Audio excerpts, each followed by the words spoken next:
Hello, petite vidéo ce matin. Bon, j'ai pensé à un sujet pas que j'ai pensé, mais j'ai assisté à quelque chose que j'aimerais vraiment partager avec vous. Ce matin, on va parler d'un sujet un peu, je sais pas si on va dire sujet délicat. Il s'agit d'implorer, de dire vraiment aux parents, surtout les parents africains qui sont en Occident, c'est très important, comment je vais dire ça, d'assister aux réunions d'école de vos enfants.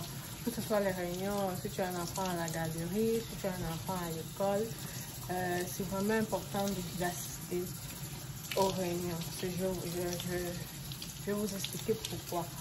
Parce que la semaine passée, il y avait une réunion dans la garderie de mon fils. Je rappelle que je suis maman, mais si c'est quelque chose qui t'intéresse, on se retrouve tout de suite après. On va vraiment essayer de parler de plus approfondi par rapport à ce sujet.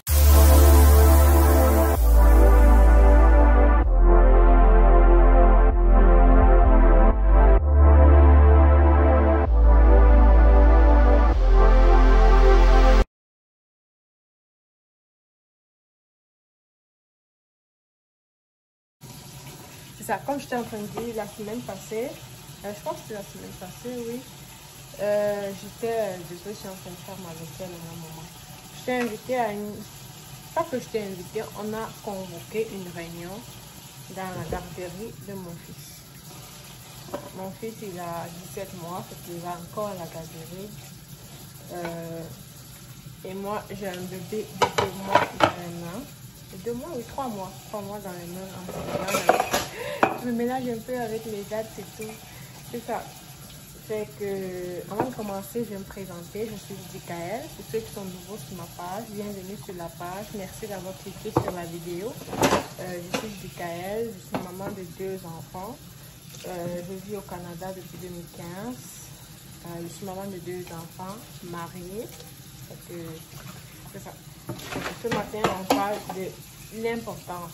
Pourquoi c'est important pour nous, les parents, d'assister aux réunions organisées à l'école, aux garderies de l'Occident. Je précise les parents africains qui sont en Occident. C'est très important. Je vais m'expliquer.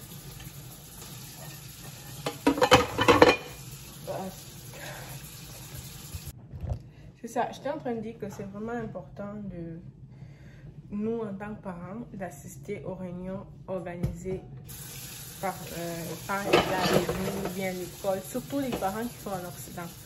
Parce qu'on a tendance à dire que, oh non, les Blancs, ils sont racistes, oh non, les Blancs, ils ne tiennent pas compte de nous quand ils prennent les décisions, oh non, on subit toujours les décisions et tout, mais on ne veut pas bouger le pouce, on ne veut pas sortir de notre maison, on ne veut pas sortir de notre confort, on ne veut pas, comment je dis ça, aller participer à tout ce qui concerne les réunions et tout, mais quand il y aura une décision qui va être prise à l'unanimité ou bien par la majorité de ceux qui étaient présents sur place, c'est sûr qu'on va appliquer cette décision-là. Toi qui n'es pas parti, tu vas te plaindre après que non, c'est parce que ça va avec eux, non, c'est pas pour prendre la défense de toutes ces injustices les injustices qui se font, bref, de toutes ces injustices qui sont appliquées aux Noirs ou aux Africains en Occident. Mais c'est plus pour attirer l'attention qu'avant de se plaindre, avant de réclamer quelque chose, il faudrait que nous faisons notre part. Je m'explique. Il y a eu une réunion qui avait été organisée dans la garderie de mon fils. Je pense qu'il était question de faire un vote sur un sujet, de parler d'un sujet que beaucoup de parents parlent de ça en arrière. Je me suis dit, je suis à la maison, c'est vrai que j'ai un bébé, Puis j'ai mon plus vieux. Je ne pourrais pas aller à la réunion avec les deux. Mais j'ai trouvé un moyen. De faire garder mon plus vieux par une amie. Puis je suis partie. Je suis partie à la réunion.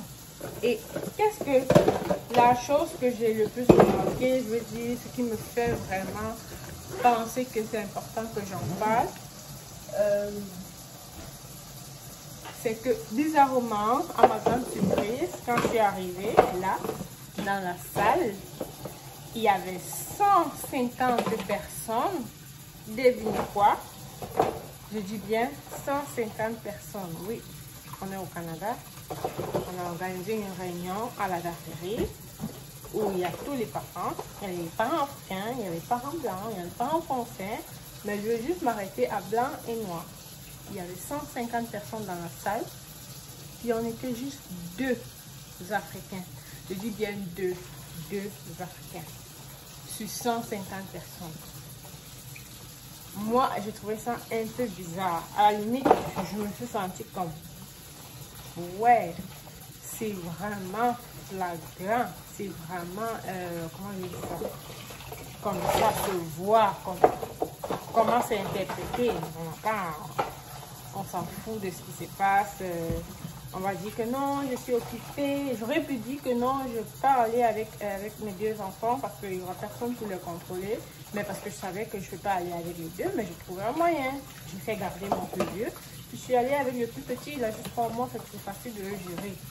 Si j'avais été, je pourrais aller juste avec le plus vieux ou laisser garder, mais je me suis dit que non, le plus vieux, c'est lui qui va plus vouloir bouger. On s'entend que dans une réunion, on ne veut pas vraiment qu'il y ait un enfant qui court dans la salle parce que ça va déconcentrer ceux qui sont en train de faire l'exposé ou bien ceux qui sont en train de parler. Parce que je laissais mon plus vieux, puis je suis partie avec le plus petit. Mais je vous dis, il y avait vraiment 2 Africains sur 150 personnes.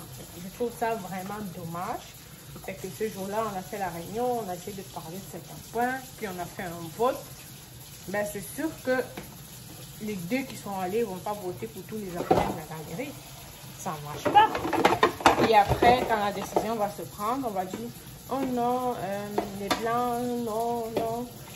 Moi, tout ce que je vous ai dit ce matin, c'est vraiment que essayons de faire un effort. Je sais que on n'a pas la même réalité. Je sais que nous, les parents africains, on va dire que oh, je suis trop occupée. Il faut que je travaille, j'ai pas le temps. Parfois, c'est même pas vraiment, c'est juste des excuses parce qu'on reste à la maison puis on se trouve on est sur Facebook en train de regarder qu'est-ce qui se passe, quelle influenceuse a fait quoi. On est sur TikTok en train de regarder les nouveaux danses de TikTok. On est sur Instagram puis YouTube. Mais pourtant, essaye de simplifier. Vous n'êtes pas obligé d'aller les 2 parents. Bien sûr qu'on ne veut même pas que les 2 parents y aillent parce que c'est un parent. Parce qu'il n'y a pas assez de place. Mais au moins qu'un parent essaye. Ça doit être un truc important quand on fait les réunions. Parce que c'est ça qui fait la crédibilité de vos enfants à l'école, à la garderie. On ne va pas lui coller les étiquettes. Ah, de toute façon, on dit sa maman ne vient jamais au... C'est ça que je disais qu'il y a, ça réduit vraiment la crédibilité. Il y a les professeurs qui tiennent compte de ça. Parce que quand on fait la réunion, à la fin de la réunion, on prend les noms, on fait les parents signer des formulaires pour dire comme quoi, oh, il était présent. Il y a les comptes rendus aux professeurs, aux éducatrices de vos enfants. C'est vraiment important de faut pas que ton enfant soit dans la liste de quoi on va coller une étiquette. Oh, de toute façon, quand on fait les réunions, lui, de toute façon, sa mère vient jamais, son père vient jamais. Bien que, oh non, ça sert à rien s'il y a un vote, on va dire de toute façon, ça sert à rien de lui donner le papier parce que ses parents ne vont pas voter. J'implore vraiment les parents qui ont des parents qui sont en Occident, que ce soit au Canada, que ce soit en Europe, à l'extérieur, même en Afrique. C'est vraiment important d'assister aux réunions, aux rencontres. Faites des efforts d'assister aux rencontres organisées dans les écoles, dans les garderies de vos enfants. Parce que ça vous permet d'avoir l'œil sur le suivi de ton enfant. Ça te permet de savoir qu'est-ce qui se passe à l'école. Parfois, il y a les rencontres où tu te retrouves en train de retrouver, comment dire ça, de parler personnellement avec l'éducatrice. Tu es capable de comprendre quel est le problème de ton enfant. Bien, tu es capable d'expliquer à l'éducatrice ou au professeur de ton enfant quelles sont les particularités de ton enfant, les choses que tu n'auras pas vraiment le temps de le faire le matin. Parce que le matin, tu laisses l'enfant, parfois tu ne vois même pas l'éducatrice vraiment de ton enfant. Tu vas voir une éducatrice d'accueil, tu ne vois même pas le professeur de ton enfant. Mais pendant ces réunions-là, c'est le moment où on essaye de rencontrer les professeurs, d'avoir une idée de ce qui se passe, de participer aux décisions qui se prennent à l'école, de participer au vote.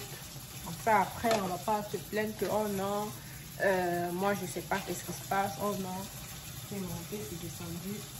C'est un peu ça de ça que je voulais parler ce matin. Merci d'avoir regardé la vidéo. Merci d'être abonné à ma page. J'espère que tu as pris la peine de liker la vidéo.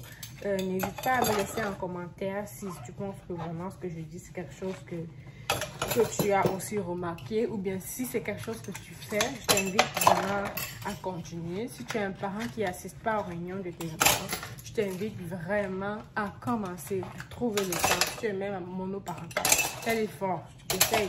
Les réunions sont toujours organisées à l'avance. Ils ne font jamais de réunions surprises. Fais l'effort de planifier, de trouver un moyen de faire garder tes enfants si tu veux aller et que tu te rends compte que tu peux pas aller avec les enfants. Fais l'effort de les garder, de les faire garder par quelqu'un et puis va les assister. Merci d'avoir regardé la vidéo. On se retrouve une autre fois pour une prochaine vidéo. Bisous.